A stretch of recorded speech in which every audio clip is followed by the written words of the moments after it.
বলিউড বাদশা শাহরুখ খান অভিনয় গুণে কোটি কোটি ভক্তদের হৃদয়ে দোলা দিয়েছেন। দোস্ত, দীর্ঘ ক্যারিয়ারে যশ খ্যাতি যেমন পেয়েছেন, তেমনি আয়ও করেছেন মোটা অঙ্কের। আর এবার বিশ্বের সবচেয়ে ধনীদের তালিকায় নাম উঠেছে শাহরুখের।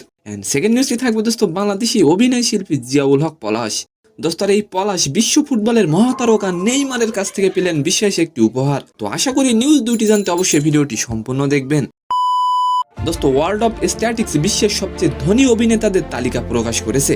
আর এই তালিকায় এবার নাম লিখেছেন বলিউড বাদশা শাহরুখ খান। দোস্ত, এ তালিকায় সবার উপরে রয়েছে মার্কিন অভিনেতা আর্নল্ড শোয়ার্জনেগার। তার মোট অর্থের পরিমাণ 1.49 বিলিয়ন মার্কিন ডলার।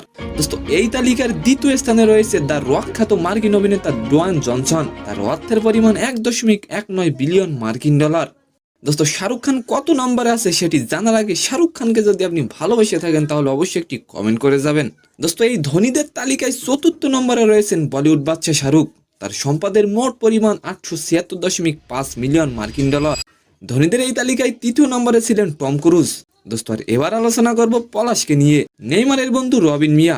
34 বছর বয়সী এই রবিন মিয়া নেইমারের কাছ থেকে পাওয়া একটি বিশেষ উপহার তুলে দিয়েছেন ব্রাজিলিয়ান ভক্ত জিয়াউল হক পলাশকে। উপহারটি পলাশের হাতে পৌঁছে দিয়েছেন নেইমারের বন্ধু রবিন মিয়া নিজেই। পলাশ নেইমারের একটি পানির বোতল ও একটি জার্সি উপহার পান।